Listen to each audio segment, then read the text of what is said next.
All right, my boy, my guy, King Sounds drops King Talk, the deluxe edition, on all digital platforms, right here on YouTube, Spotify, and also on Apple Music. The link's in the description. Go ahead and check it out. All right, appreciate everybody for checking in with us. Check out our NFL playlist for more videos like this. And apparently, got some NFL news. We're going to talk about the football team trolling Trump and then deleting it. And then Washington, and then we're going to talk about Ryan Fitzpatrick, Lamar Jackson getting the COVID-19, but a Pittsburgh Steeler, after the Pittsburgh Steelers were complaining about their Thanksgiving game being taken away, we get into some more. They have a positive test in running back James Conner, who survived, I think, Hodgkin's lymphoma, and it's a great comeback story for James Conner. He went to the University of Pittsburgh. I think he is from Pennsylvania. But let's get into it. Hit that subscribe button, bell icon button, share the video. I appreciate all the love, support, people showing the channel. Keep sharing the videos. And for my live stream, I can't go live for a little bit, for a while. But check me out at Goodfellas Sports TV 2.0 for my live stream, or you can check me out at Sportscastr for my sports live stream. All my social media links in the description. Check me out there. But the Sportscastr link there, create a profile, it's free. Follow me. You'll be able to comment and tip and do things over there.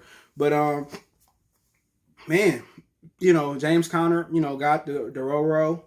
And if you don't know, they're supposed to be giving out a vaccine at the end of December to the people who got COVID or who are in real bad condition, and to the older people that got it as well too. So there's a vaccine coming if you're interested in that, and then, you know, it goes to the kids, and then it goes in order from there. But yeah, James Conner allegedly tested positive, or poorly tested positive. It doesn't mean he got it. Could have been a false positive. But the Pittsburgh Steelers were complaining about, you know, the Baltimore Ravens not being professional and not basically, you know, being able to play the game on Thanksgiving. They were saying that they had to give up their bye week already. I forget the team they had to give up their bye week for. But basically, you know, they complained about that. And now one of their members got COVID. Now it could be a false positive, whatever the situation may be. But you know, sometimes you got to keep things in perspective. Sometimes you can't be ungrateful. Sometimes you can't jump the gun. If you would have played that game and then James Conner would have got COVID, people would say, see, it's a spread. You shouldn't have played the game. In actuality, he had COVID the whole time, or he had a false positive. So the game been postponed to Tuesday. But then again, Lamar Jackson tested positive as well too. So, you know, they might have to go into the game Tuesday if they play it on Tuesday. And RG3 might have to be the quarterback. So, I mean, so, you know, it's going to be tough. It's going to be tough. And Baltimore 6-4. They lost some games they should have won. They had a really close game with Baltimore last time. And usually division games is close. It doesn't mean that the Raiders beating the Chiefs and then playing them close at home, you know, doesn't mean the Raiders are closing the gap as being a great NFL football team. It's when you play a team 2 years, year in and year out, 2 times year in and year out. You know what the situation is. You know their tendencies. Divisional games are usually the toughest. Even if you're in a division with the Jets, the Patriots, the Dolphins, and the Bills, they're the tougher games because I know your tendencies. I know what you like to do. It ain't too much you're going to change from year in and year out unless you're changing coaches and coordinators. So divisional games is tough. And then the sad thing about not having that game on Thanksgiving, it's the last rivalry damn near in all of the major sports that, you know, that I watch. Obviously, the Red Sox and the Yankee rivalry, it never died. But when you're talking about, you know, NBA and NFL and the team sports, man, that's the last rivalry. LeBron being all nice and, you know, trying to, you know, hug the world and hug the league and make everybody buddy. He took rivalries out of the NBA, and like this, the last rivalry that's in the that's the National Football League and in the NBA. This the last real hardcore blood and I hate you rivalry. The Steelers and the Ravens, and it's still physical, you know, and it's hard to be physical in these sports today because these boys pussies. You know, but it's going to be tough, especially going there without James Conner, even though they got Benny Snell to back him up, without Lamar Jackson, even though you got RG3, without Mark Ingram, without, who was it, J.K. Dobbs, they called it. So they got to be, you know, like they should have put these dudes in a bubble. You know what I'm saying? Honestly, they should have put in like a hotel bubble, you know, or something of that nature, because it's hard to go home. You got kids going to school or kids going outside touching shit. You got your wives who probably going to work or, you know, having their girls come over. It's going to be hard to have your whole family abide by, you know, the social distancing, you know, rules and stuff of that nature. But, you know, hopefully everybody involved who got COVID come out 100% safe, because imagine somebody get COVID and they fighting for their life. the NFL might have to shut down. So that's one of the few things I still enjoy in life is watching the National Football League. You know what I'm saying? So hopefully everybody involved is healthy, especially James Conner having basically beat, Hodgkin's lymphoma or whatever form of cancer he had. You hope for a brother like that to pull through because his story is so phenomenal. So let's move on. We got the Miami Dolphins. Apparently Tua's already hurt. They pulled him, I think, last week in the Denver Bronco game. Fitzpatrick brought him back, but threw a pick that ended the game. And they ended up losing. Tua couldn't mount no offense versus Denver. And Denver got a sneaky good defense, especially with Bradley Chubbs coming back to form. If they had Von Miller and the quarterback, they'd be all right. And Drew, forget that quarterback name. He came from Missouri. But, he ain't been playing well. And they might have to go through a quarterback. And John Elway is having a hard time finding a quarterback. Osweiler. Shit, he'd have been through a few quarterbacks there, other than bringing Peyton in. That's basically what he hanging his legacy as a GM. But, Tua apparently got a thumb injury, so Fitzpatrick is going to start Sunday.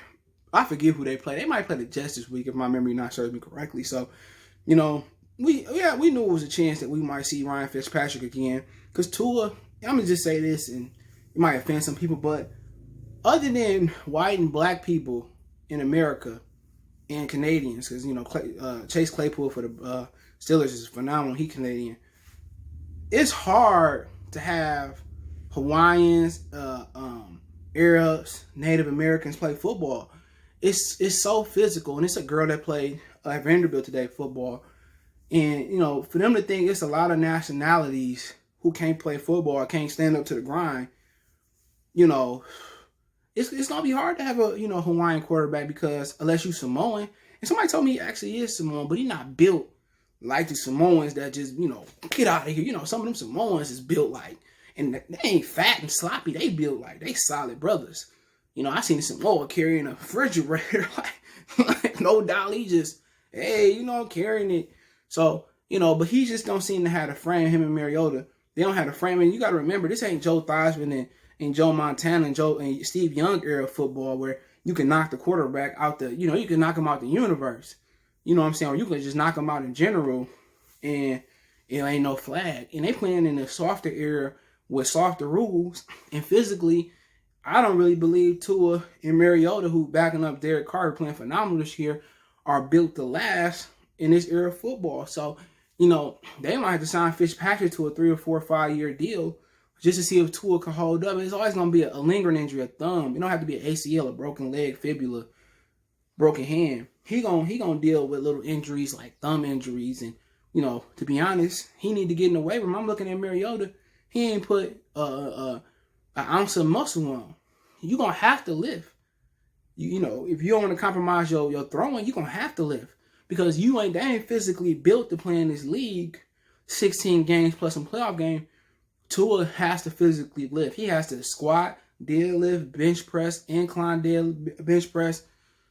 He has to really come out there and put the right muscle on. It don't mean he got to bench press 400 pounds. Dwight Howard don't bench press high, but he do a lot of resistant band training. A lot of change when you bench press, a lot of negatives. You know what I'm saying? And that's what Tua gonna have to do. He had to build his muscle. You can't be in the National Football League and not lift. You have to lift. And that muscle is like your armor, and it protects your bones. And if he don't lift, he's not gonna last, and he don't even look strong at all. You have to compromise. And a lot of basketball players don't like to lift because he said mess with their shot. All you got to do is lift and keep shooting. Repetition. And, Tua, I don't think he's going to last in this league. And that's just my humble opinion on it. If you don't get in the weight room, same thing for Mariota. That's why he always injured. They so fucking thin, And obviously they can't take that steroids and nothing. You got to watch you take for GNC. But it's a way to eat. I had a roommate when I played, when I was in college. I played football. And he was eating peanut butter jelly sandwich every morning, or in the morning after he went to bed. And that's his way of putting on muscle. I had never had that problem, putting on weight. I wish I had this problem where I can keep eating and couldn't put on weight, but that's the issue. But Dan Snyder, his football team, Washington football team, by the way, they may end up keeping that name, the Washington football team. Crazy, right? Yeah, I know. They may end up keeping that name. Basically, they put something, I put on the screen, they put something up about Trump. They put the record for the NFC East up, and Washington was in front, and it said stop the count. So the DC hometown team where the White House is and where President Trump should be at 9 times out of 10, which he ain't, was trolling the president of the United States. So basically they took it down, but you might as well keep it up because everybody got screenshot now and everybody got pictures if you can't screenshot to take pictures of it. So it's forever embedded in the internet. So, you know, at the end of the day, I'm not sure if Trump going to take a shot at the football team on his way out, but I know he feels some way about the National Football League and some of their players. But hey, it was real funny to me because if they start to count, I think the football team going to win the division anyway. And they want to be bad and kind of get a quarterback, but they can't. But hey, let me know what you guys think about the video. Don't forget me on Facebook, Instagram, Twitter. Reach out if you have a business question, inquiry, sponsorship, video request. All my social media link subscription. Twitter link there. Fastest way than Facebook than Instagram. We got a Facebook group as well too. If you want to make a financial donation, I appreciate those. Cash App CJ Good 313. That's in the description. PayPal link there as well too. Appreciate the love, support. Best way to donate. Share the video. Hit that subscribe button, bell icon button. Don't forget you can follow me on Sportscastr for all my sports, my live streams for sports. The link's in the description. Click the link. Head over there, create a profile. Free. Really good platform. Appreciate the love, support. One time for the one time. We gone.